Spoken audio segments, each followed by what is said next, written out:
Hello, നമസ്കാരം. ഞാൻ ലേഖ നന്ദു മഹാദേവ. കുറേ നാളുകൊണ്ട് ഞാൻ ആഗ്രഹിക്കുന്നുണ്ട് കുറച്ച് കാര്യങ്ങൾ നിങ്ങളോട് പറയണം. അതായത് ഞാൻ കടന്നു വന്ന വഴികളെക്കുറിച്ച് കുറച്ചെങ്കിലും നിങ്ങളടുത്ത് സംസാരിക്കണം. ഒരിക്കലും നമ്മൾ അനുഭവിച്ച വേദന നമുക്ക് വേറൊരാൾക്ക് എഴുതിയോ പറഞ്ഞോ ഒന്നും മനസ്സിലാക്കി കൊടുക്കാൻ പറ്റില്ല. അതങ്ങനെയാണ്. നമ്മുടെ വേദനകൾ അത്രത്തോളമാണ്. അത് നമുക്ക് വേറൊരാൾക്ക് അതേപോലെ പകർത്തി കൊടുക്കാൻ ഒരിക്കലും കഴിയില്ല.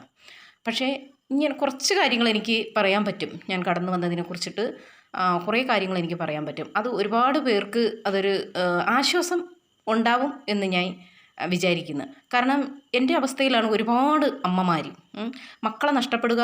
നമ്മൾ ജീവിച്ചിരിക്കുമ്പം നമ്മളെ കൺമുന്നിലൂടെ നമ്മളെ മക്കൾ കടന്നു പോവുക എന്ന് പറയുന്നത് ഭയങ്കരമായ ഒരു വേദനയുള്ള സംഭവമാണ്. അത് എന്താ പറയുക, അത് വേറൊരാൾക്ക് മനസ്സിലാവില്ല. അങ്ങനെ അനുഭവിക്കുന്ന ആ അമ്മമാർക്ക് അല്ലെങ്കിൽ ആ മാതാപിതാക്കൾക്ക് മാത്രമേ അതിൻ്റെ തീവ്രത മനസ്സിലാവുകയുള്ളൂ, അല്ലേ?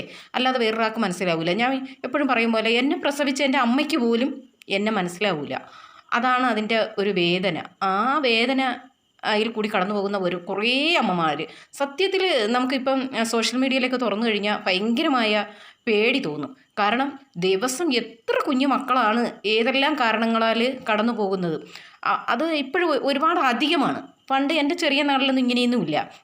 വല്ലപ്പോഴായി എവിടെയെങ്കിലും ഒരു പനി വന്നിട്ട് സമയത്ത് ഹോസ്പിറ്റലിൽ പോകാതെ ന്യൂമോണിയ ആവുകയോ അല്ലെങ്കിൽ എന്തെങ്കിലും മാവിൻ്റെ മണ്ടയിലോ അങ്ങനെയൊക്കെ കയറിയിട്ട് വീണു അങ്ങനെ എന്തെങ്കിലും സംഭവിക്കുകയോ, അങ്ങനെ പിന്നെ ഛർദ്ദിൽ, അതിശാരം, ഇതൊക്കെ വളരെ ചുരുക്കം ആയിരുന്നു. ചെറിയ മക്കൾ കടന്നു പോകുന്നത് വളരെ ചുരുക്കമായിരുന്നു. പക്ഷേ ഇന്ന് അങ്ങനെയല്ല. ഇന്ന് സത്യത്തിൽ എനിക്ക് തോന്നുന്നു ചെറുപ്പക്കാരും ചെറിയ മക്കളുമാണ് ഏറ്റവും കൂടുതൽ കടന്നു പോകുന്നത്. അപ്പോൾ ഞാൻ അനുഭവിച്ച കുറേ കാര്യങ്ങളുണ്ട്. എൻ്റെ മോൻ എൻ്റെ മുന്നിലൂടെ കടന്നു പോയി എന്നേ എനിക്ക് പറയാൻ പറ്റൂ. എനിക്ക് വേറൊരു വാക്കും പറയാൻ പറ്റില്ല. പക്ഷേ ആ കടന്നു പോയി എന്ന് ഞാൻ പറയുമ്പോഴത്തേക്ക് അത് എൻ്റെ മോൻ്റെ ശരീരമാണ്, ഭൗതികമായ ശരീരമാണ് മറഞ്ഞു പോയത്, അല്ലാതെ എൻ്റെ മോനല്ല. അങ്ങനെ ഒരിക്കലും ഒരമ്മയ്ക്ക് വിചാരിക്കാൻ പറ്റൂല. കാരണം ഒരമ്മ ജീവിച്ചിരിക്കുമ്പോഴും അവരെ മക്കൾക്ക് മരണമില്ല. എത്ര മക്കളായാലും അതിപ്പം ജനിക്കണമെന്നൊന്നുമില്ല. ഒരമ്മ തൻ്റെ കുഞ്ഞ് വയറ്റിൽ ജനിച്ചു 2 or 3 മാസമൊക്കെ ആകുമ്പോഴത്തേക്കും ആ കുഞ്ഞ് നശിച്ചു പോവാറുണ്ട്, അലസി പോവാറുണ്ട്, അല്ലെങ്കിൽ ആ കുഞ്ഞ് നഷ്ടപ്പെടും. പക്ഷെ ആ അമ്മയ്ക്ക് പോലും ആ കുഞ്ഞ് അങ്ങനെ സംഭവിച്ചു എന്ന് പറയാൻ പറ്റൂല. ആ അമ്മയ്ക്കും അത് പറ്റൂല. അപ്പോഴും നമ്മൾ അവരെ മുഖം കണ്ട് വളർത്തിക്കൊണ്ടുവന്നിരുന്ന മക്കൾ പോകുമ്പോഴുള്ള വേദന എപ്പോഴും വേദനയാണ്, അല്ലേ? അപ്പോൾ അതിനെക്കുറിച്ച് കുറച്ച് കാര്യങ്ങൾ എല്ലാവരുടെയും പറയണമെന്ന് ഞാൻ വിചാരിക്കുന്നുണ്ട്.